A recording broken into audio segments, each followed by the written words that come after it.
വെറും 5 ക്യാരക്ടേഴ്സിനെ വെച്ച് അതും ബ്ലാക്ക് ആൻഡ് വൈറ്റിൽ ഈ അടുത്ത് മലയാളികളെ ഞെട്ടിച്ച ഒരു മമ്മൂട്ടി ചിത്രമാണ് ഭ്രമയുഗം. രാഹുൽ സദാശിവൻ സംവിധാനം നിർവഹിച്ചിരിക്കുന്ന ചിത്രത്തിൽ മമ്മൂട്ടി, അർജുൻ അശോകൻ, സിദ്ധാർത്ഥ് ഭരതൻ, മണികണ്ഠൻ ആർ ആചാരി, അമാൽഡ ലിസ് എന്നിവരാണ് അഭിനയിച്ചിരിക്കുന്നത്. ലീഡിംഗ് റോൾ ചെയ്തിരിക്കുന്ന മമ്മൂട്ടി, അർജുൻ, സിദ്ധാർത്ഥ് എന്നിവരുടെ അഭിനയം തന്നെയാണ് ഇതിൽ ഏറ്റവും മികച്ചു നിൽക്കുന്നത്. ഐതിഹ്യമാലയിലെ ചില മന്ത്രവാദങ്ങളിൽ നിന്നും കുഞ്ചമൺ പൊറ്റി എന്നൊരു മാന്ത്രികനിൽ നിന്നുമൊക്കെ ഉൾക്കൊണ്ട പ്രചോദനത്തിൽ ഉരുത്തിരിഞ്ഞ ഒരു കഥയാണ് ഈ ചിത്രത്തിന്റെ ഇതിവൃത്തം.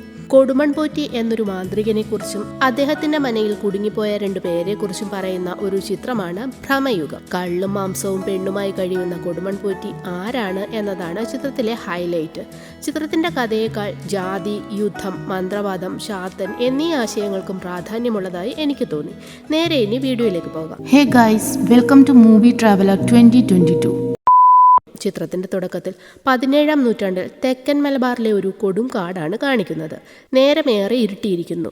അതുകൊണ്ട് തന്നെ കാട്ടിലകപ്പെട്ടുപോയ അർജുന്റെ കഥാപാത്രമായ തേവനും മണികണ്ഠന്റെ കഥാപാത്രമായ കോരനും 2 മുളങ്കമ്പുകൾ ഉരച്ച് തീയുണ്ടാക്കാൻ ശ്രമിക്കുന്നുണ്ട്. പെട്ടെന്ന് എന്തോ കണ്ട് ഭയന്ന മാതിരിയുള്ള കോരന്റെ നോട്ടം കണ്ട് തേവൻ എന്തു പറ്റിയെന്ന് ചോദിക്കുമ്പോൾ ഇവിടെ എന്തോ ഉണ്ട്, തീ കെടാതെ സൂക്ഷിച്ചാൽ മതി, ഇന്ന് പുഴ കടക്കാൻ കഴിയില്ലെന്ന് കോരൻ പറയുന്നു. അങ്ങനെ അവർ തീയൊക്കെ കൂട്ടി ഉറങ്ങുന്നു. ഇടയ്ക്ക് ഉറക്കമുണരുന്ന തേവൻ നോക്കുമ്പോൾ അവർ തീ കത്തിച്ചത് അണഞ്ഞിരിക്കുന്നു. കോരനെ ആണെങ്കിൽ കാണുന്നുമില്ല. കോരനെ അന്വേഷിച്ച് ചെല്ലുന്ന തേവൻ ഒരു വലിയ പാലമരത്തിന് ചുവട്ടിൽ മരത്തിലേക്ക് ഉറ്റുനോക്കി നിൽക്കുന്ന കോരനെ കാണും. പെട്ടെന്ന് ആ മരത്തിന് പിന്നിൽ നിന്ന് അല്പം മാത്രം വസ്ത്രങ്ങൾ ധരിച്ച് മുടിയൊക്കെ അഴിച്ചിട്ട് സുന്ദരിയായ ഒരു സ്ത്രീ അവരെ ലക്ഷ്യമാക്കി നടന്നു വരുന്നു. കാണുമ്പോൾ തന്നെ അത് യക്ഷിയാണെന്ന് തേവന് മനസ്സിലാകും. എന്നാൽ ഭയത്തേക്കാൾ ഉപരി കോരൻ യക്ഷിയുടെ സൗന്ദര്യത്തിൽ മയങ്ങിപ്പോകുന്നു. എങ്ങനെയെങ്കിലും കോരനെയും വിളിച്ച് അവിടെ നിന്ന് രക്ഷപ്പെടാമെന്ന് കരുതി തേവൻ കോര എന്ന് വിളിക്കുന്നത് കേട്ട് യക്ഷി തേവനെ ഒരൊറ്റ നോട്ടം നോക്കും. ആ നോട്ടം താങ്ങാനാവാതെ ഭയന്നു പോകുന്ന തേവൻ അവിടെ നിന്ന് ജീവനും കൊണ്ടോടി രക്ഷപ്പെടുന്നു. കോരൻ എന്നാൽ യക്ഷിയുടെ സൗന്ദര്യത്തിൽ മയങ്ങി അവളുടെ പുറകെ തന്നെ പോകുന്നു. പാലമരത്തിന് ചുവട്ടിലിരിക്കുന്ന യക്ഷിയെ ചുംബിക്കാനായി ആവേശത്തോടെ അടുക്കുന്ന കോരന്റെ ചുണ്ടുകൾ അവൾ കടിച്ചു പൊട്ടിക്കും. ഭയന്നു പിന്മാറുന്ന കോരനെ യക്ഷി തന്റെ ദ്രംഷ്ടകൾ പുറത്തു കാട്ടുകയും കഴുത്തിൽ കടിച്ച് ചോര കുടിച്ച് കൊല്ലുകയും ചെയ്യുന്നു. അവിടെ ടൈറ്റിൽ എഴുതി കാണിച്ച് ചിത്രം ആരംഭിക്കുന്നു. പ്രാണഭയത്താൽ തലേന്ന് രാത്രി ഓടി രക്ഷപ്പെട്ട തേവൻ ഒരു പാറയുടെ അടിയിൽ കിടന്ന് ഉറങ്ങിപ്പോയിരുന്നു. ഉറക്കം വിട്ടെണീക്കുന്ന അവൻ അടുത്തുള്ള ഒരു പുഴയിൽ ചെന്ന് വെള്ളം കുടിക്കുന്നു. ശേഷം പുഴ കടക്കാനായി നോക്കുമ്പോഴാണ് തേവന് ഒരു കാര്യം മനസ്സിലാകുന്നത്. അതവന് നീന്തി കടക്കാൻ കഴിയില്ല. അത്രയ്ക്ക് വലിയ പുഴയും ഒഴുക്കും വെള്ളച്ചാട്ടവും ഒക്കെ ആ പുഴയ്ക്ക് ഉണ്ടായിരുന്നു. അങ്ങനെ നിരാശനാകുന്ന തേവൻ പുഴ നീന്തി കടക്കുക എന്ന ശ്രമം ഉപേക്ഷിച്ച് തിരിഞ്ഞു നടക്കുന്നു. വിശപ്പും ക്ഷീണവും കാരണം അവശനായി തീരുന്ന തേവൻ നടന്ന് പൊട്ടിപ്പൊളിഞ്ഞ ഒരു പടിപ്പുരവാതിൽക്കലേക്ക് എത്തുന്നു. അവൻ പടിപ്പുര കടന്ന് അകത്തേക്ക് വരുമ്പോൾ കാണുന്നത് പണ്ടെന്നോ പ്രൗഢഗംഭീരമായിരുന്നതിൻ്റെ ശേഷിപ്പുകൾ നിലനിൽക്കുന്ന ഒരു വലിയ മനയാണ്. പകുതി തുറന്നു കിടക്കുന്ന വാതിലും ഒരു ചാരുകസേരയും അവിടെ പൂമുഖത്ത് ഉണ്ടായിരുന്നു. എന്നാൽ പൂമുഖത്താരെയും കാണാഞ്ഞതുകൊണ്ട് തന്നെ തേവൻ മനയുടെ പിന്നാമ്പുറത്തേക്ക് ചെന്ന് അവിടെ കിടന്ന ഒരു ഉണക്കത്തേങ്ങ പൊട്ടിച്ച് ആർത്തിയോടെ കഴിക്കാൻ തുടങ്ങും. പെട്ടെന്ന് പിന്നിൽ നിന്നുള്ള ആരാ എന്നൊരു ചോദ്യം കേട്ട് അവൻ നോക്കുമ്പോൾ ഇരുട്ടിൽ പുറത്ത് വിറകുപുരയിൽ ഒരാൾ ഇരിക്കുന്നത് കാണുന്നു. അത് മനയിലെ വെപ്പുകാരനായിരുന്നു. എന്തിനാ വന്നതെന്ന് വെപ്പുകാരൻ ചോദിക്കുമ്പോൾ പുഴ കടക്കാനാകാതെ കാട്ടിലൂടെ വഴിതെറ്റി വന്നതാണ്. പൂമുഖത്ത് ആരെയും കാണാഞ്ഞ് വിശപ്പ് സഹിക്കാൻ വയ്യാഞ്ഞതുകൊണ്ട് തേങ്ങ കഴിക്കാൻ എടുത്തതാണെന്ന് തേവൻ പറയുന്നു. തേവനോട് ഇതേതാ മാസമെന്ന് ചോദിക്കുമ്പോൾ കന്നിക്കൊയ്ത്ത് കഴിഞ്ഞ് തുലാം തുടങ്ങിയെന്ന് തേവൻ വെപ്പുകാരനോട് പറയും. അപ്പോഴാണ് വെപ്പുകാരന്റെ ഫേസ് കാണിക്കുന്നത്. വെപ്പുകാരനാണ് നമ്മുടെ സിദ്ധാർത്ഥിന്റെ കഥാപാത്രം. കാലം പോലെ കലങ്ങി മറിഞ്ഞൊരു പുഴ വേറെയില്ല. അത് തിരിഞ്ഞും മറിഞ്ഞും ഒഴുകും. അക്കരെ കടക്കാൻ എളുപ്പമല്ലെന്ന് വെപ്പുകാരൻ പറയുമ്പോഴേക്കും മനയ്ക്കുള്ളിൽ നിന്ന് ആരാ എന്നൊരു ഗംഭീര ശബ്ദം കേട്ട് തേവനും വെപ്പുകാരനും ചെറുതായൊന്നു ഞെട്ടുന്നു. വെപ്പുകാരൻ വേഗം പൂമുഖത്തേക്ക് പോകും. പുറകെ തേവനും. വീണ്ടും അകത്തുനിന്ന് ആരാന്ന് ചോദിക്കുമ്പോൾ വെപ്പുകാരൻ ഒരു വഴിപോക്കനാണെന്ന് പറയുന്നു. അപ്പോഴാണ് കുടമൺ പോറ്റിയുടെ എൻട്രി. ആദ്യം കാണിക്കുന്നത് ഒരു മോതിരമണിഞ്ഞ കൈയും മെതിയടി അണിഞ്ഞ ശക്തമായ കാലുകളുമാണ്. ഊന്നുപടി കുത്തി അദ്ദേഹം പ്രൗഢിയോടെ പൂമുഖത്തേക്ക് വരും. അപ്പോഴേക്കും തേവനും മുഖം താഴ്ത്തി നിൽക്കുന്നു. കാരണം ഐത്താചാരങ്ങളും ഉച്ചനീചത്വങ്ങളും ഒക്കെ നിലനിൽക്കുന്ന കാലമായിരുന്നു അത്. തേവനെ കാണുന്ന പോറ്റി ഏറെ കാലത്തിന് ശേഷം എൻ്റെ മനയിലേക്ക് ഒരു അതിഥി എത്തിയ മഹത്തായ ദിവസമാണ് ഇന്ന്. എന്ന് കുടമൺ പോറ്റി പറയുന്നു. അപ്പോഴേക്കും വെപ്പുകാരൻ ഒരു ചെല്ലത്തിൽ നിന്ന് മുറുക്കാനെടുത്ത് പോറ്റിക്ക് കൊടുക്കും. ഈ സമയമൊന്നും ആ പോറ്റിയുടെ മുഖം കാണിക്കുന്നില്ല. ആരാ, എന്തിനാ ഇപ്പം ഇങ്ങോട്ട് വന്നതെന്ന് പോറ്റി ചോദിക്കുമ്പോൾ തേവനെന്നാണ് പേര്. പാട്ടുപാടി കോലോത്തെ തമ്പുരാനെ പള്ളി ഉണർത്തിയിരുന്ന പാണനാണ്. പോര് തുടങ്ങിയപ്പോൾ ജീവനും കൊണ്ടോടി രക്ഷപ്പെട്ടതാണ്. പുഴ കടന്നാൽ രക്ഷപ്പെട്ടല്ലോ എന്ന് കരുതിയാണ് വന്നതെന്ന് പറയും. പൂമണിപ്പാണനാരുടെ പിന്മുറക്കാരനാണ് തേവനെന്നറിയുമ്പോൾ നേരെ മുഖത്തേക്ക് നോക്കിക്കൊള്ളാൻ പോറ്റി അവനോട് പറയുന്നു. തേവൻ അങ്ങനെ നേരെ നോക്കുമ്പോഴാണ് പോറ്റിയുടെ മുഖം കാണിക്കുന്നത്. പൂണൂലില്ല, എങ്കിലും ആഠ്യത്വത്തിന് ഒരു കുറവുമില്ലാത്ത സാക്ഷാൽ കുടമൺ പോറ്റി.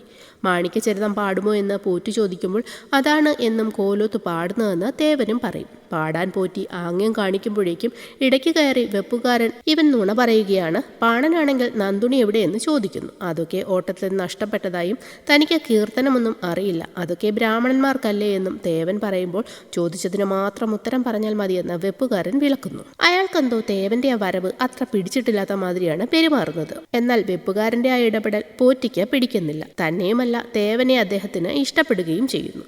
അതുകൊണ്ട് തന്നെ തേവനോട് ഒരു പാട്ട് പാടാൻ പോറ്റി പറയും. തേവൻ വളരെ മാധുര്യം നിറഞ്ഞ സ്വരത്തിൽ പോറ്റിയെ പുകഴ്ത്തി മനോഹരമായി ഒരു പാട്ട് പാടുന്നു. പോറ്റി അത് നന്നായി ആസ്വദിക്കുമെങ്കിലും വെപ്പുകാരൻ ആകെ അസ്വസ്ഥനായിരുന്നു. പാണന്റെ പാട്ടിൽ സംപ്രീതനാകുന്ന പോറ്റി തേവനെ അഭിനന്ദിക്കും. അതിന് മറുപടി പറയാനൊരുങ്ങുന്ന തേവനെ മതിമതിയെന്ന് പറഞ്ഞ് വിലക്കുന്ന വെപ്പുകാരന്റെ ദേഹത്തേക്ക് പോറ്റി മുറുക്കാൻ തുപ്പിയൊഴിക്കും. സംഗീതത്തെപ്പറ്റി മനക്കലായ വെപ്പുകാരന് എന്തറിയാമെന്ന് ചോദിച്ച് പോറ്റി വെപ്പുകാരനെ തട്ടിമാറ്റുന്നു. ശേഷം തേവനെയും അവന്റെ പാട്ടും ഇഷ്ടമായതുകൊണ്ട് തന്നെ അത്താഴത്തിന് കൂടിക്കൊള്ളാനും വേണമെങ്കിൽ സ്ഥിരമായി ഇവിടെ നിന്നു, ഞാൻ പറയുമ്പോൾ പാട്ട് പാടിയാൽ മാത്രം മതിയെന്നൊക്കെ പോറ്റി പറയും. സ്ഥിരമായി തനിക്ക് നിൽക്കാൻ കഴിയില്ല. തനിക്ക് പോകണമെന്ന് പറയുന്ന തേവനോട് ഉപകാരം നിരസിക്കുന്നത് നിന്നയാണ്. കൊടുമൺ പോറ്റി ഒരു കാര്യം പറഞ്ഞാൽ അതാരും അനുസരിക്കാതിരുന്നിട്ടില്ല എന്ന് പറയുന്നു. അങ്ങനെ തേവൻ അവിടെ നിൽക്കാൻ സമ്മതിക്കുന്നു. അകത്തേക്ക് കയറി വരാൻ പറയുമ്പോൾ പാണനായ തേവൻ അകത്തേക്ക് കയറാനായി ഒന്ന് മടിക്കും. തനിക്ക് അങ്ങനെയില്ല, അതിഥി പട്ടേരിയായാലും പാണനായാലും സ്വീകരിക്കുമെന്ന് പോറ്റി പറയും. ശേഷം അകത്ത് മുറി കാണിച്ചു കൊടുക്കാൻ വെപ്പുകാരനോട് പോറ്റി പറയുന്നു. വെപ്പുകാരൻ തേവനെ അകത്തേക്ക് കൂട്ടിക്കൊണ്ടുപോകും. അകത്തളമൊക്കെ പുല്ലും കാടും കയറി കിടക്കുകയായിരുന്നു. കൽത്തൂണുകൾ നിറയെ വേരുകൾ, എങ്ങും ചിലന്തിവലയും പൊടിപടലവും, ആകെ നശിച്ച് വൃത്തിയില്ലാത്ത മന. 6 തലമുറയ്ക്ക് മുന്നേ വന്ന പോറ്റി മായന്നൂർ തച്ചനെ കൊണ്ട് പണി കഴിപ്പിച്ച മനയാണെന്നും മറ്റും വെപ്പുകാരൻ തേവന് പറഞ്ഞു കൊടുക്കുന്നു. തൂണുകൾ നിറഞ്ഞ് വലിയൊരു ഇടനാഴി കാണിച്ചു കൊടുത്തിട്ട് അത് തെക്കോട്ടുള്ള വഴിയാണ്, അങ്ങോട്ട് ആർക്കും പ്രവേശനമില്ലെന്നൊക്കെ വെപ്പുകാരൻ തേവനോട് പറഞ്ഞു കൊടുക്കും. പെട്ടെന്ന് മുകളിൽ നിന്ന് ചങ്ങല കിലുങ്ങുന്ന ശബ്ദം കേട്ട് മുകളിൽ എന്താണെന്ന് തേവൻ ചോദിക്കുന്നു. കാലങ്ങളായി പൂട്ടിക്കിടക്കുന്ന നിറയെ അറകളുള്ള മനയാണിത്. അങ്ങനെ പല ശബ്ദങ്ങളും പലയിടത്തു നിന്നും കേൾക്കും. പിന്നെ ആവശ്യമില്ലാത്ത ചോദ്യങ്ങളും വേണ്ടെന്ന് വെപ്പുകാരൻ അവനെ താക്കീത് ചെയ്യും. എന്തൊക്കെയോ നിഗൂഢതകൾ തോന്നുമെങ്കിലും തേവന് അവിടം ഇഷ്ടമാകുന്നു. രാത്രിയും തേവൻ പോറ്റിക്ക് പാട്ടുപാടി കൊടുക്കുന്നു. അത് കേട്ട് പോറ്റി ഉറങ്ങിപ്പോകും. അത്ര രസത്തിലാണ് തേവൻ പാടുന്നത്. പാട്ട് കഴിയുമ്പോൾ ഉറക്കം വിട്ടുണരുന്ന പോറ്റി മൊന്തയിൽ നിന്ന് മദ്യം മൂന്തുന്നു. അപ്പോഴേക്കും വെപ്പുകാരൻ തേവന് ഭക്ഷണം കൊണ്ടു കൊടുക്കും. കുറേ നാളുകളായിരുന്നു അവൻ ഭക്ഷണം കഴിച്ചിട്ട്. അതുകൊണ്ട് തന്നെ തേവൻ ആർത്തിയോടെ അത് കഴിക്കുന്നു. പോറ്റിയും അത് കണ്ട് സന്തോഷിക്കും. കഴിക്കുന്നതിനിടയിൽ സന്തോഷത്തോടെ തേവൻ കിടക്കാനിടവും കഴിക്കാൻ ഭക്ഷണവും തന്ന ദൈവത്തിന് നന്ദി പറയുന്നു. എന്നാൽ പോറ്റിക്ക് അതത്ര പിടിക്കില്ല. ദൈവമല്ലല്ലോ നിനക്ക് ഭക്ഷണം തന്നത്, ഞാനല്ലേ, പിന്നെന്തിനാ നീ ദൈവത്തിന് നന്ദി പറയുന്നതെന്ന് പോറ്റി തേവനോട് ചോദിക്കും. ദൈവമല്ലേ ഇവിടെ എന്നെ കൊണ്ടെത്തിച്ചത് എന്ന് തേവൻ പറയുമ്പോൾ ദൈവമല്ല, വിധിയാണ് എന്ന് പോറ്റിയും പറയുന്നു. ഏതായാലും തേവൻ പറഞ്ഞത് ഇഷ്ടമായില്ലെന്ന് മനസ്സിലായതുകൊണ്ട് തന്നെ താൻ ഒരു പാട്ട് കൂടി പാടട്ടെ എന്ന് ചോദിക്കുമ്പോൾ പോറ്റി അത് നിരസിക്കുന്നു. രാത്രി വെപ്പുകാരൻ ഒരു പാത്രത്തിൽ ഭക്ഷണവുമായി ആരും കാണാതെ പടിക്കെട്ട് കയറി മുകളിലേക്ക് പോകുന്നു. അവിടെ ആരാണുള്ളതെന്നോ ഒന്നും അന്നേരം കാണിക്കുന്നില്ല. ഇതേ സമയം തേവൻ തന്റെ പ്രാഥമിക ആവശ്യങ്ങൾക്കായി ചൂട്ടും കത്തിച്ച് പുറത്ത് പറമ്പിലേക്ക് പോകുന്നു. അവനൊരു സ്ഥലത്ത് ഇരിക്കാൻ തുടങ്ങുമ്പോൾ തൊട്ടു മുൻപിലായി ശവമടക്കം ചെയ്തതുപോലെയുള്ള കുറച്ച് മൺകൂനകൾ തേവൻ കാണുന്നു. എല്ലാം തന്നെ ആ സമയം കുഴിച്ചിട്ടതുപോലെയാണ് അവന് തോന്നുന്നത്. പേടിച്ചു പോകുന്ന തേവൻ ഓടി മനയിലേക്ക് കയറുന്നു. അപ്പോൾ അവിടെ പോറ്റി കുടിച്ചിട്ട് ബാക്കി വെച്ചിരുന്ന മൊന്ത തേവൻ കാണുന്നു. അതിൽ നിന്നും കുറച്ചെടുത്ത് അവൻ കുടിക്കുമ്പോഴേക്കും മുകളിൽ വീണ്ടും ചങ്ങലയുടെ ശബ്ദം കേൾക്കുന്നു. തേവൻ വെളിച്ചവുമായി പടി കയറാൻ തുടങ്ങുമ്പോൾ വിളക്ക് തട്ടി താഴേക്ക് വീണുപോകുന്നു. എങ്കിലും അവൻ മുകളിൽ കയറി നോക്കും. അവിടെ വെപ്പുകാരൻ വിളമ്പി വെച്ചിരുന്ന പാത്രത്തിൽ അറിയാതെ തേവൻ ചവിട്ടുന്നു. എന്താ അവിടെ നടക്കുന്നതെന്ന് മനസ്സിലാകാതെ നിൽക്കുന്ന തേവൻ ഒരു ശബ്ദം കേട്ട് പേടിച്ച് പിന്നിലേക്ക് നടക്കുന്നതും ഒരു ചങ്ങലയിൽ തട്ടി താഴെ വീഴുന്നു. തൂണിൽ ബന്ധിപ്പിച്ചിരുന്ന ചങ്ങലയുടെ മറ്റേ അറ്റം ഒരു കതകിനപ്പുറത്തേക്ക് വലിക്കുന്നത് കണ്ട് അവിടെ ആരോ ഉള്ളതായി തേവന് മനസ്സിലാകും. പേടിച്ചു പോകുന്ന അവൻ അവിടെ നിന്നും ഓടിപ്പോകുന്നു. പിറ്റേന്ന് രാവിലെ ഉറങ്ങിക്കിടക്കുന്ന തേവൻ പോറ്റി പകിട കളിക്കുന്ന ശബ്ദം കേട്ടാണ് ഉണരുന്നത്. തേവന് പകിടകളി വശമുണ്ടെന്ന് മനസ്സിലാകുന്ന പോറ്റി അവനെ കളിക്കാനായി നിർബന്ധിക്കുന്നു.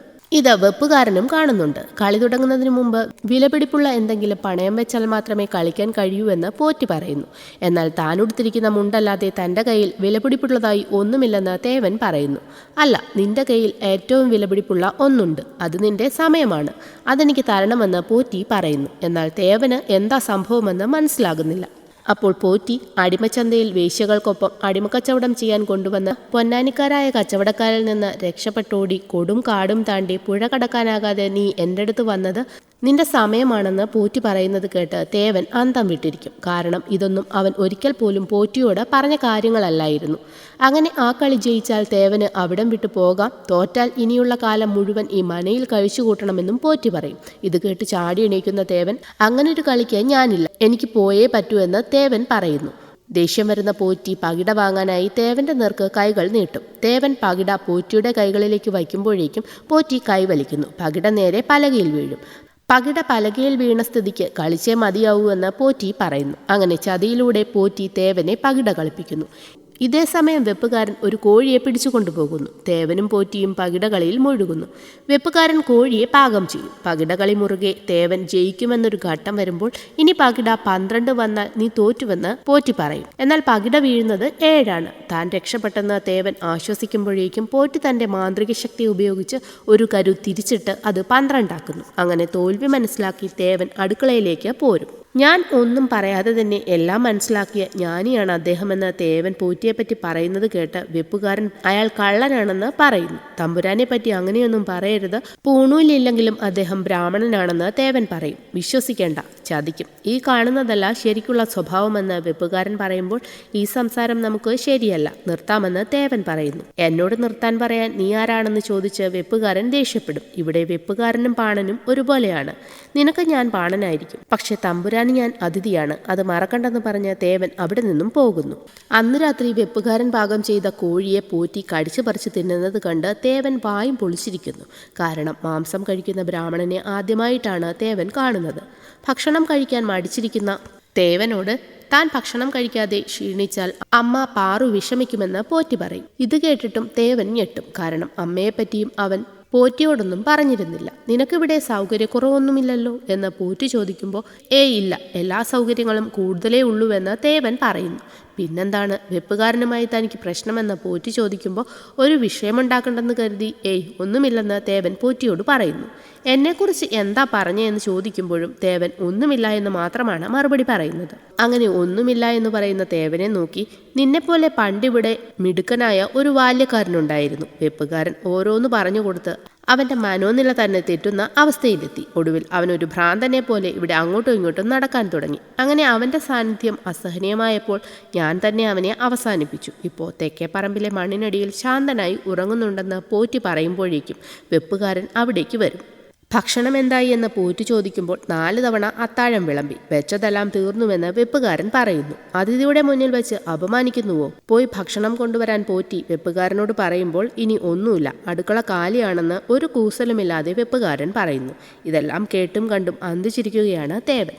പെട്ടെന്ന് കാലൻ കോഴി കൂവുന്ന ഒച്ച കേട്ടിട്ട് കാലൻ കോഴി കൂവിയാൽ മരണം ഉറപ്പാണെന്നാണ് പറയുന്നത്. നിനക്ക് പേടിയില്ലേ എന്ന് പോറ്റി ചോദിക്കുന്നു. എനിക്ക് മരണത്തെ ഭയമില്ലെന്ന് പറയുന്ന വെപ്പുകാരനോട് തല താഴ്ത്താൻ പോറ്റി ആവശ്യപ്പെടും. തല താഴ്ത്താതെ വെപ്പുകാരൻ നിൽക്കുന്നത് കണ്ട് പോറ്റിക്ക് കലി കയറുന്നു. ആ കലിയിൽ ആ മനയാകെ വിറയ്ക്കാൻ തുടങ്ങുന്നു.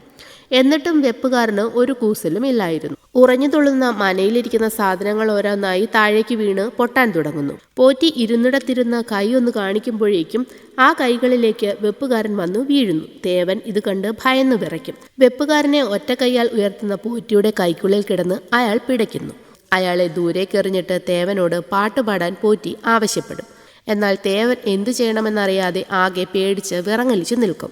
ശേഷം അടുക്കളയിലിരിക്കുന്ന വെപ്പുകാരനോട് കൊടുമൻ പോറ്റി ആരാണ്, ഞാൻ എവിടെയാണ് വന്ന് പെട്ടതെന്നൊക്കെ തേവൻ ചോദിക്കുന്നു. മുമ്പുണ്ടായിരുന്ന ബാല്യക്കാരനെയും കൂട്ടുകാരനെയും കൊന്നത് പോറ്റിയാണെന്നും കുഴിച്ചിട്ടത് താനാണെന്നും വെപ്പുകാരൻ തേവനോട് പറയുന്നു. കൊടുമൺ പോറ്റി ആരാണെന്ന് മനസ്സിലാക്കണമെങ്കിൽ ആദ്യം ഈ മനയുടെ ചരിത്രത്തെക്കുറിച്ചും മഹാമാന്ത്രികനായ ചുടലൻ പോറ്റിയെക്കുറിച്ചും അറിയണമെന്നും വെപ്പുകാരൻ പറയുന്നു. ശേഷം അയാൾ ആ കഥ തേവന് പറഞ്ഞു കൊടുക്കും. വർഷങ്ങൾക്ക് മുൻപ് അഥർവവേദാചാര്യനായ ചുടലൻ പോറ്റി കഠിനവ്രതമനുഷ്ഠിച്ച് വരാഹരൂപത്തെ പ്രത്യക്ഷപ്പെടുത്തി. ചുടലൻ പോറ്റിയുടെ ഭക്തിയിൽ സംപ്രീതനാകുന്ന വരാഹി പോറ്റിക്ക് ഒരു മാന്ത്രിക ചെല്ലം കൊടുക്കുന്നു. അതിൽ അമാനുഷിക ശക്തിയുള്ള ചാത്തനായിരുന്നു. പോറ്റിയുടെ ആഗ്രഹങ്ങൾ നിറവേറ്റാൻ ചാത്തനെ ഉപയോഗിച്ചോളാൻ പറഞ്ഞ് വരാഹി അപ്രത്യക്ഷമാകും. എന്നാൽ പോറ്റിയാകട്ടെ ചാത്തനെ തന്റെ അടിമയാക്കി വെച്ച് പരമാവധി ദ്രോഹിക്കുന്നു. ദ്രോഹം സഹിക്കവയ്യാതെയാകുമ്പോൾ ഒരു ദിവസം മദ്യപിച്ച് ലക്കുകിടന്ന പോറ്റിയോട് തന്റെ വായിലേക്ക് നോക്കിയാൽ നരകം കാണാമെന്ന് ചാത്തൻ പറയുന്നു. അയാളും അങ്ങനെ ചെയ്യുന്നതോടെ ചാത്തൻ പോറ്റിയുടെ ആത്മാവിനെ വലിച്ചെടുത്ത് പോറ്റിയെ കൊല്ലും. ശേഷം സ്വതന്ത്രനാകുന്ന ചാത്തൻ മന തന്റെ അധീനതയിലാക്കുകയും മനയിലെ കുടുംബാംഗങ്ങളെയെല്ലാം കൊല്ലുകയും ചെയ്യുന്നു. മാന്ത്രിക ശക്തി അറിയാവുന്ന ഒരുപാട് പേര് വന്ന് ചാത്തനെ തളയ്ക്കാൻ ശ്രമിക്കുന്നുവെങ്കിലും നടക്കുന്നില്ല. ഒടുവിൽ മനയ്ക്കലെ അവസാനത്തെ സന്തതിയായ കൊടുമൺ പോറ്റി ചാത്തനെ തളയ്ക്കാനായി മനയിലേക്ക് വന്നതായും പറഞ്ഞ് കഥ വെപ്പുകാരൻ അവസാനിപ്പിക്കും. പെട്ടെന്ന് ചങ്ങലയിൽ തളച്ച ചാത്തന്റെ ശബ്ദം താൻ കേട്ടിട്ടുണ്ടെന്ന് തേവൻ വെപ്പുകാരനോട് പറയുന്നു. രാത്രിയിൽ നീ പുറത്തിറങ്ങി നടന്നാൽ നിനക്കുള്ള കുഴിയും ഞാൻ കുത്തേണ്ടി വരുമെന്ന് അപ്പോൾ വെപ്പുകാരൻ തേവനോട് പറയുന്നു. ഇതേ സമയം ദേഹമാസകലം ചുടലഭസ്മം വാരി പൂശുകയായിരുന്നു കൊടുമൺ പോറ്റി. പെട്ടെന്ന് പടിപുര കടന്ന് നമ്മുടെ കോരനെ കൊന്ന യക്ഷി മനയിലേക്ക് വരുന്നു. തേവൻ യക്ഷിയുടെ വരവ് കണ്ട് അവളെ പിന്തുടരും. യക്ഷി നേരെ പോകുന്നത് പോറ്റിയുടെ അടുത്തേക്കാണ്. തേവൻ നോക്കുമ്പോൾ യക്ഷിയും പോറ്റിയും തമ്മിൽ ആലിംഗനബദ്ധരായി നിൽക്കുന്നു. പോറ്റിയുടെ ശരീരത്തിൽ നിന്ന് ചുടലഭസ്മം തന്റെ ശരീരത്തേക്ക് പറ്റുന്നതോടെ ആവേശം മൂത്തു നോക്കുന്ന യക്ഷിയുടെ നോട്ടം കണ്ട് പേടിച്ച തേവൻ വേഗം തന്റെ അറയിലേക്ക് പോയി കഥ കടയ്ക്കുന്നു. ശേഷം പിറ്റേന്ന് രാവിലെ ഉറക്കം വിട്ടെണീക്കുന്ന തേവൻ വളരെ ഭയപ്പാടോടെ പോറ്റിയെ വന്ന് നോക്കും. എന്നാൽ പോറ്റിയാകട്ടെ പൂമുഖത്ത് ഒരു കൂസലുമില്ലാതെ നിൽക്കുന്നുണ്ടായിരുന്നു. ഇനി ഇവിടെ നിന്നാൽ ശരിയാകില്ലെന്ന് മനസ്സിലാകുന്ന തേവൻ നേരെ വിറക് കീറിക്കൊണ്ടിരുന്ന വെപ്പുകാരനോട് വന്ന് നമുക്കിവിടം വിട്ട് രക്ഷപ്പെടാം. ഇതൊരു ശപിക്കപ്പെട്ട സ്ഥലമാണ്. ഈ പറമ്പിൽ ഒരു മാവ് പോലും പൂക്കുന്നില്ല. വേഗം വരൂ, നമുക്ക് രക്ഷപ്പെടാമെന്നൊക്കെ പറയുന്നു.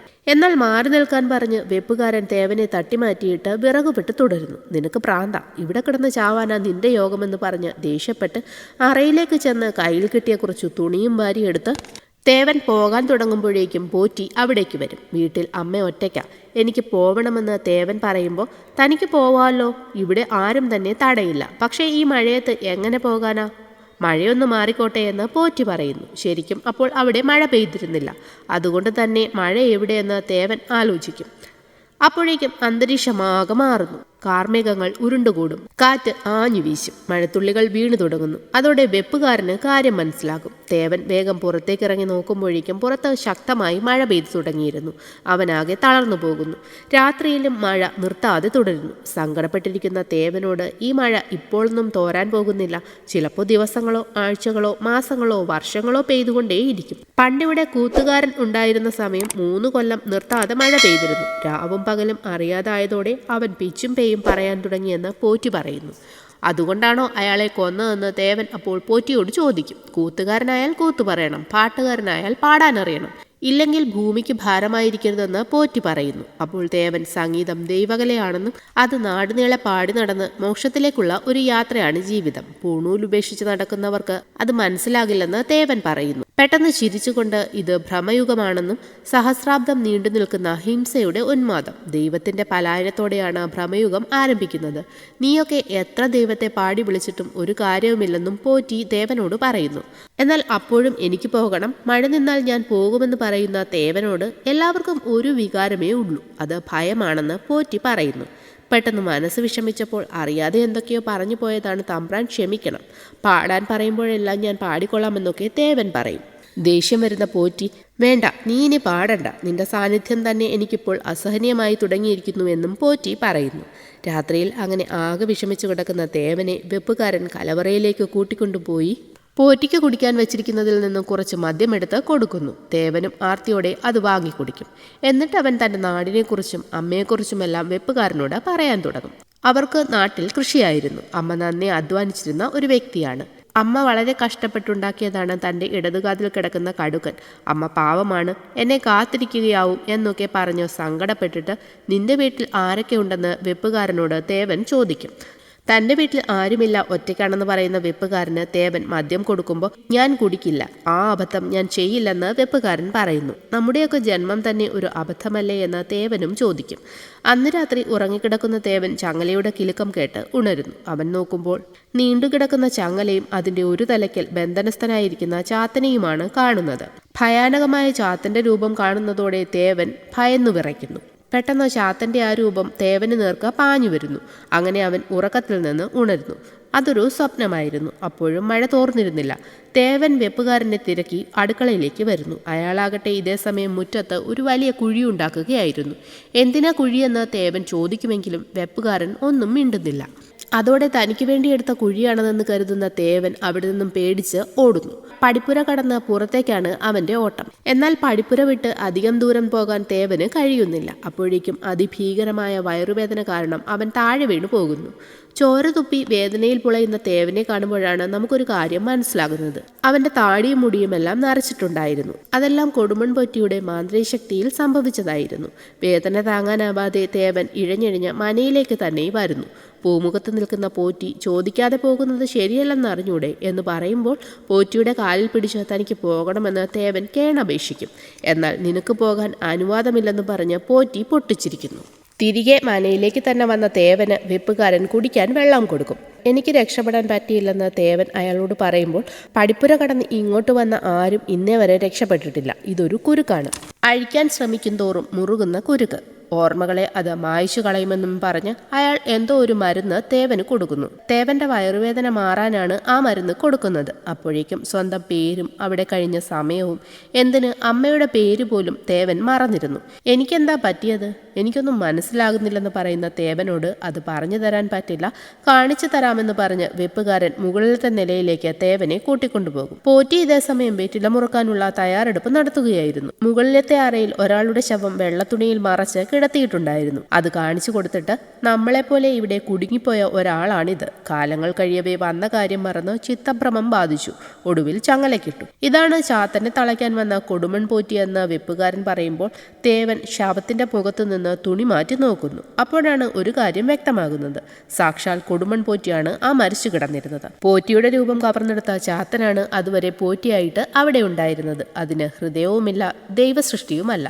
അടുത്തുള്ളവരെയെല്ലാം അടിമകളാക്കി അധികാരം സ്ഥാപിക്കുകയാണ് ചാത്തന്റെ ലക്ഷ്യം. ആ അധികാരവലയിൽ നമ്മളും പെട്ടിരിക്കുകയാണെന്നൊക്കെ വെപ്പുകാരൻ തേവനോട് പറയുന്നു. ശേഷം രണ്ടാളും യഥാർത്ഥ കൊടുമൺ പോറ്റിയുടെ ശവം പറമ്പിൽ മറവ് ചെയ്യുന്നു. ഇനി ഇവിടെ നിന്ന് എങ്ങനെ രക്ഷപ്പെടുമെന്ന് തേവൻ ചോദിക്കുമ്പോൾ അതിനി ഒരു മാർഗമേ ഉള്ളൂ. മനയിൽ പൂട്ടിക്കിടക്കുന്ന ഒരു അറയിൽ മാന്ത്രിക ശക്തി കൊണ്ട് ഒരിക്കലും അണയാതെ എരിയുന്ന ഒരു വിളക്കുണ്ട്. അത് കെടുത്തണമെന്ന് വെപ്പുകാരൻ പറയും.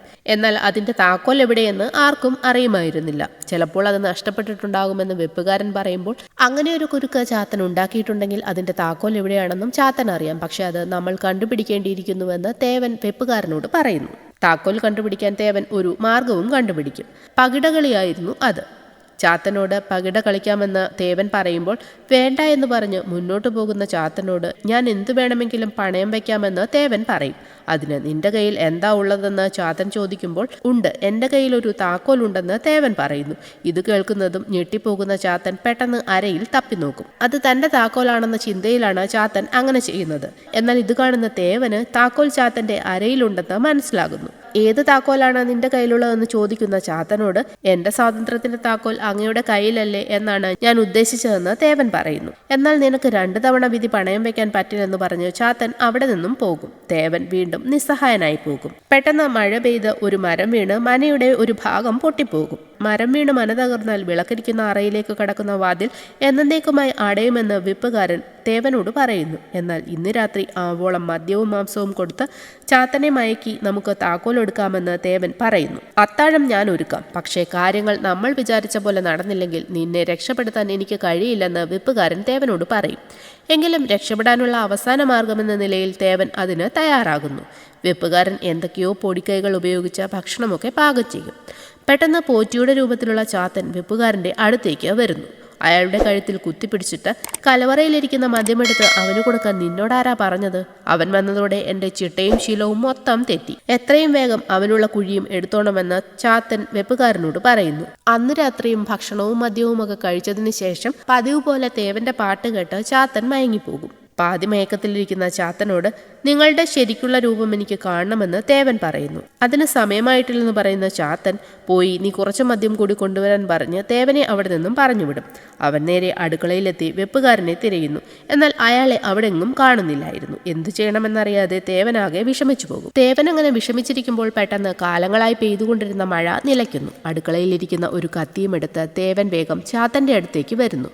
അപ്പോഴേക്കും ചാത്തൻ നല്ല ഉറക്കമായിരുന്നു. തേവൻ വേഗം വേഗം ചാത്തന്റെ അരയിൽ താക്കോൽ തപ്പി നോക്കും. അപ്പോഴേക്കും ചാത്തൻ ഉറക്കമുണരും. ഇത് കണ്ട് പേടിച്ചു പോകുന്ന തേവൻ ദൂരേക്ക് തെറിച്ചു വീഴുന്നു. എങ്കിലും തന്റെ കയ്യിൽ കരുതിയിരുന്ന കത്തിയെടുത്ത് അവൻ ചാത്തനെ കുത്താനായി ശ്രമിക്കുമെങ്കിലും ചാത്തൻ തേവന്റെ കഴുത്തിന് കുത്തിപ്പിടിക്കുന്നു. തന്റെ വായ തുറന്ന് തേവന്റെ ആത്മാവിലെ ചാത്തൻ ഉള്ളിലേക്കെടുക്കാൻ തുടങ്ങുമ്പോഴേക്കും വിളക്ക് വെച്ചിരുന്ന കലവറയുടെ കതവ് ആരോ തുറക്കുന്ന ശബ്ദം ചാത്തൻ കേൾക്കുന്നു. അരയിൽ തപ്പുമ്പോൾ താക്കോലുമില്ല. അപ്പോഴാണ് വെപ്പുകാരൻ അടുക്കളയിൽ വെച്ച് കഴുത്തിന് കുത്തിപ്പിടിച്ച സമയം അയാൾ തന്റെ താക്കോൽ തട്ടിയെടുത്തെന്ന് ചാത്തന് മനസ്സിലാകുന്നത്. ഈ സമയം വിളക്കിനടുത്തെത്തുന്ന വെപ്പുകാരൻ മാന്ത്രിക വിളക്ക് കെടുത്തുന്നു. അതോടെ ശക്തിയെല്ലാം ക്ഷയിക്കുന്ന ചാത്തൻ ദുർബലനാകുന്നു. എല്ലാ വിളക്കുകളും അണയുന്നതോടെ മന ഇരുട്ടിൽ മുങ്ങും. ചാത്തൻ ചിതാഭസ്മം വാരിപ്പൂശിയ അറയിൽ മാത്രം വിളക്ക് കണ്ട് തേവൻ അവിടേക്ക് എത്തുന്നു. അപ്പോഴേക്കും വെപ്പുകാരനും അവിടേക്ക് വരും. നൂറ്റാണ്ടുകൾക്ക് മുമ്പ് ചുടലൻ പോറ്റിക്ക് വരാഹി കൊടുത്ത ചെല്ലമാണ് അവിടെ ഇരിക്കുന്നതെന്ന് പറഞ്ഞ് വെപ്പുകാരൻ തേവനൊരു ചെല്ലം കാണിച്ചു കൊടുക്കും. ശരിക്കും അയാൾ നേരത്തെ താക്കോലെടുത്ത കാര്യം തേവനോട് പറഞ്ഞിരുന്നില്ലല്ലോ. അതുകൊണ്ടാണല്ലോ താക്കോലെടുക്കാൻ ശ്രമിച്ച തേവൻ ചാത്തന്റെ മുന്നിൽ പെട്ടുപോയത്. ആ ദേഷ്യത്തിൽ നീ എന്നെ കൊലയ്ക്ക് കൊടുക്കുകയായിരുന്നു അല്ലേ എന്ന് പറഞ്ഞ് തേവൻ വെപ്പുകാരന് നേരെ കത്തി കാണിക്കുന്നു. തർക്കിക്കാനിപ്പോൾ സമയമില്ല, നമുക്ക് രക്ഷപ്പെടണമെന്ന് വെപ്പുകാരൻ പറയുമ്പോഴേക്കും ചാത്തന്റെ മുരൾച്ച അവിടെ മുഴങ്ങിക്കേൾക്കുന്നു. സൂര്യൻ ഉദിക്കുന്നതിന് മുമ്പ് ചാത്തനെ ആവാഹിച്ച് ചെല്ലപ്പെട്ടിയിൽ അടയ്ക്കണം. ഇപ്പോൾ അത് ദുർബലനാണ്. അങ്ങനെ ചെയ്യാതെ നമ്മൾ രക്ഷപ്പെട്ടാൽ എവിടെയാണെങ്കിലും കണ്ടുപിടിച്ച് ചാത്തൻ നമ്മളെ കൊല്ലുമെന്ന് പറഞ്ഞ് ചെല്ലപ്പെട്ടി തേവനെ വെപ്പുകാരൻ ഏൽപ്പിക്കുന്നു. ശേഷം നിലവറയിൽ ഒളിച്ചിരിക്കുന്ന ചാത്തനെ കണ്ടുപിടിക്കാനായി അവര് നിലവറയിലേക്ക് പോകുന്നു. ചാത്തൻ നുണ പറഞ്ഞ് നമ്മളെ വഴിതെറ്റിക്കാൻ നോക്കും. ഒരു കാരണവശാലും ചാത്തൻ പറയുന്നത് നീ വിശ്വസിക്കരുതെന്നൊക്കെ വെപ്പുകാരൻ തേവനോട് മുന്നോടിയായി പറഞ്ഞു കൊടുക്കും. കലവറയിൽ വന്ന് നോക്കുമ്പോൾ തൂണുകൾക്കിടയിൽ ഒളിഞ്ഞിരിക്കുന്ന ചാത്തൻ പോറ്റിയുടെ രൂപത്തിൽ പുറത്തേക്ക് വരുന്നു. ചാത്തനെ തളയ്ക്കാനാണ് ഞാൻ വന്നതെന്ന് വെപ്പുകാരൻ പറയുമ്പോൾ വെറുമൊരു കീഴ്ജാതിക്കാരനായ നീയാണോ എന്നെ തളയ്ക്കാൻ വന്നതെന്ന് ചാത്തൻ ചോദിക്കുന്നു. എന്നാൽ ഞാൻ വെറുമൊരു കീഴ്ജാതിക്കാരനല്ല, കൊടുമൺ പോറ്റിയുടെ ചോരയാണ് താനെന്ന് വെപ്പുകാരൻ പറയുന്നു. കൊടുമൺ പോറ്റിക്ക് കീഴ്ജാതിക്കാരിയായ അടിയാത്തിയിലുണ്ടായ കുട്ടിയായിരുന്നു വെപ്പുകാരൻ. ചാത്തനെ പിടിച്ചുകെട്ടി മനം വീണ്ടെടുക്കാനാണ് താൻ വന്നതെന്ന് പറയുന്നതോടെ ചാത്തൻ വെപ്പുകാരന് നേരെ പാഞ്ഞെടുക്കുന്നു. ഈ സമയം കൊണ്ട് തന്റെ കയ്യിലുണ്ടായിരുന്ന കത്തി ഉപയോഗിച്ച് തേവൻ ചാത്തനെ ഉപദ്രവിക്കും. എന്നാൽ കഴുത്തിന് പിടിച്ച് തേവനെ ചാത്തൻ എടുത്തെറിയുന്നു. അതോടെ അവന്റെ ബോധവും പോകും. ബോധം കിട്ടി തേവൻ നോക്കുമ്പോൾ അവിടെ ചാത്തനുമില്ല, വെപ്പുകാരനുമില്ല. കാണുന്ന വഴിയിലൂടെ പേടിച്ച് അവൻ മുന്നോട്ട് നീങ്ങുന്നു. ചതുരാകൃതിയിലുള്ള ഒരു തുരങ്കത്തിലൂടെയാണ് തേവൻ പോകുന്നത്. ഇതേസമയം മറ്റൊരിടത്ത് അതേ ആകൃതിയിലുള്ള ഒരു തുരങ്കത്തിലൂടെ വെപ്പുകാരനും പോകുന്നുണ്ട്. എന്നാൽ അയാൾ മുന്നോട്ട് നടക്കവേ തുരങ്കം കറങ്ങാൻ തുടങ്ങുന്നു. അടിതെറ്റുന്ന വെപ്പുകാരൻ കീഴ്മേൽ മറിയുന്നു. തേവനാകട്ടെ എത്തിപ്പെടുന്ന ഭാഗം മുന്നോട്ട് വഴികളില്ലാതെ അടയും. പിന്തിരിഞ്ഞു നോക്കുമ്പോൾ അവിടെയും അടഞ്ഞുപോയതായി തേവൻ കാണുന്നു. തേവൻ ഇരിക്കുന്ന ആ ഭാഗം ഒരു പെട്ടിക്കുള്ളിലെന്ന പോലെ ഒരാൾക്ക് മാത്രം ഇരിക്കാൻ ഭാഗത്തിന് ചുരുങ്ങിപ്പോവുകയും ചെയ്യുന്നു. അതോടെ തേവൻ ഭയന്ന് അലറിക്കരയാനായി തുടങ്ങുന്നു. ഈ സമയം തുരങ്കത്തിൽ നിന്ന് വെപ്പുകാരൻ നിലവറയിലേക്കാണ് വന്നു വീഴുന്നത്. വെപ്പുകാരൻ തേവൻ കൊണ്ടുവന്ന കത്തി ഉപയോഗിച്ച് തന്റെ ഇടത് കൈ മുറിച്ച് തറയിലേക്ക് രക്തമിറ്റിച്ച് എന്തൊക്കെയോ മന്ത്രങ്ങൾ ജപിക്കുന്നു. ഇതേസമയം കയ്യിലുണ്ടായിരുന്ന പന്തത്തിന്റെ ബാക്കി ഭാഗം ഉപയോഗിച്ച് തുരങ്കത്തിന്റെ ഭിത്തി തകർത്ത് തേവനും രക്ഷപ്പെടുന്നു. മന്ത്രം ചൊല്ലിയ ശേഷം തിരിഞ്ഞു നോക്കുന്ന വെപ്പുകാരൻ കാണുന്നത് ഒരച്ഛന്റെ സ്നേഹവാത്സല്യത്തോടെ തന്നെ അടുത്തേക്ക് വിളിക്കുന്ന കൊടുമൺ പോറ്റിയെയാണ്. എല്ലാത്തിനും ചെയ്ത മാപ്പ് ചോദിച്ച് അയാളെ പോറ്റി അടുത്തേക്ക് വരാനായി ക്ഷണിക്കുന്നു. അപ്പോഴേക്കും അവിടേക്ക് തേവനും എത്തും. എന്നാൽ തന്റെ മുന്നിൽ നിൽക്കുന്നത് സാക്ഷാൽ കൊടുമൺ പോറ്റിയുടെ രൂപം സ്വീകരിച്ചിരിക്കുന്ന ചാത്തനാണെന്ന് പൂർണ്ണബോധ്യമുള്ള വെപ്പുകാരൻ ആ സ്നേഹം നിരസിക്കുന്നു. അവിടേക്ക് വന്ന തേവനോട് വരാഹിച്ചെല്ലം എടുത്ത് തുറന്നു വെക്കാൻ വെപ്പുകാരൻ പറയുമ്പോൾ ചാത്തൻ അടുത്ത അടവെടുക്കുന്നു. അരുത്, ചെല്ലം തുറന്നാൽ നീ ആ നിമിഷം പോകും. എന്നെ അതിനുള്ളിൽ അടച്ചാൽ ഇവൻ നിന്നെ ആ നിമിഷം കൊല്ലുമെന്നൊക്കെ പറഞ്ഞ് തേവനെ കൺഫ്യൂസ് ചെയ്യുന്നു. കേട്ടു നിൽക്കാതെ ചെല്ലം തുറക്കട എന്ന് വെപ്പുകാരൻ തിരിഞ്ഞ് തേവനോട് പറയുന്ന ഞൊടിയിടയിൽ തന്നെ ചാത്തൻ വെപ്പുകാരന്റെ മേൽ ചാടി വീഴുന്നു. അയാളുടെ മുകളിൽ കയറിയിരുന്ന് കഴുത്ത് ഞെരിക്കുമ്പോഴേക്കും തേവൻ കത്തിയെടുത്ത് ചാത്തന്റെ കഴുത്തിന് കുത്തും. അതോടെ ചാത്തൻ അലറി വിളിക്കാൻ തുടങ്ങുന്നു. ഈ സമയം കൊണ്ട് വെപ്പുകാരൻ രക്ഷപ്പെടുന്നു. കഴുത്തിലെ കത്തി ഊരിയെറിഞ്ഞ് അവശനായി കരയുന്ന ചാത്തന്റെ ഇടതു കൈയിൽ കിടക്കുന്ന പോറ്റിയുടെ കയ്യിൽ ആദ്യം നമ്മൾ കണ്ട ആ മോതിരമില്ലേ, അത് വെപ്പുകാരൻ ഊരിയെടുക്കും. ചാത്തൻ കരഞ്ഞുകൊണ്ട് അത് നിനക്കെടുക്കാനുള്ള അധികാരമില്ല, അത് നിനക്കൊരു ശാപമായി മാറും, നിന്റെ തലയിൽ ഇടുത്തി വീഴുമെന്നൊക്കെ വെപ്പുകാരനെ ശപിക്കുന്നു. അപ്പോഴേക്കും ശരീരമാസകലം തീപിടിച്ച് അലറി വിളിച്ച് ചാത്തൻ മുറിയാകെ പാഞ്ഞു നടക്കുന്നു. മുറിയുടെ തൂണുകളിലേക്കും ചാത്തന്റെ ശരീരത്തിൽ നിന്നും തീ വ്യാപിക്കുന്നു. ഒരു അറയിലേക്ക് കടക്കുന്ന പോറ്റിയുടെ രൂപം കത്തിയമരും. അതിന്റെ അവശേഷിപ്പിൽ നിന്നും വികൃതമായ ഒരു രൂപം പുറത്തേക്ക് വരുന്നു. ഇതാണ് ശരിക്കുള്ള ചാത്തന്റെ രൂപം. തേവൻ അത് കണ്ട് പേടിച്ചു പോകുന്നു. ചെല്ലപ്പെട്ടിയുമായി തേവനും വെപ്പുകാരനും ചാത്തന്റെ അടുത്തേക്ക് വരുന്നു. ഇനി ഞാനാ നിന്റെ തമ്പ്രാനെന്ന് പറഞ്ഞ് വെപ്പുകാരൻ കയ്യിലിരിക്കുന്ന മോതിരമെടുത്ത് വിരലിലിടാൻ തുടങ്ങുമ്പോൾ തേവൻ അതിനെ എതിർക്കുന്നു. അത് ഇടരുത്, അധികാരം ആരുടെ കയ്യിലിരുന്നാലും അത് ദുഷിക്കും. സാധാരണക്കാരായ എന്നെ പോലുള്ളവർ അതിനിരയാകേണ്ടി വരുമെന്ന് തേവൻ പറയുമ്പോൾ ഇതെനിക്ക് അവകാശപ്പെട്ടതാണ്. നീ എതിർത്താൽ എനിക്ക് നിന്നെയും കൊല്ലേണ്ടി വരുമെന്ന് വെപ്പുകാരൻ പറയുന്നു. ശേഷം തേവനും വെപ്പുകാരനും തമ്മിൽ അതിനെ ചൊല്ലി അടിയാകും. ചാത്തൻ ഇതെല്ലാം കാണുന്നുമുണ്ട്. അടിക്കിടയിൽ വെപ്പുകാരന്റെ കയ്യിൽ നിന്ന് മോതിരം തെറിച്ച് നിലത്ത് വീണു കിടക്കും. അപ്പോഴേക്കും മനയാകെ കത്തി അമരാൻ തുടങ്ങിയിരുന്നു.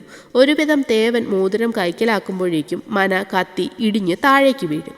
ശേഷം കാണിക്കുന്നത് ഇടിഞ്ഞു വീണു കിടക്കുന്ന മനയിൽ നിന്ന് പുറത്തേക്കിറങ്ങി വരുന്ന തേവനെയാണ്. കാലങ്ങൾക്ക് ശേഷം അവൻ അങ്ങനെ സൂര്യനെ കാണുന്നു.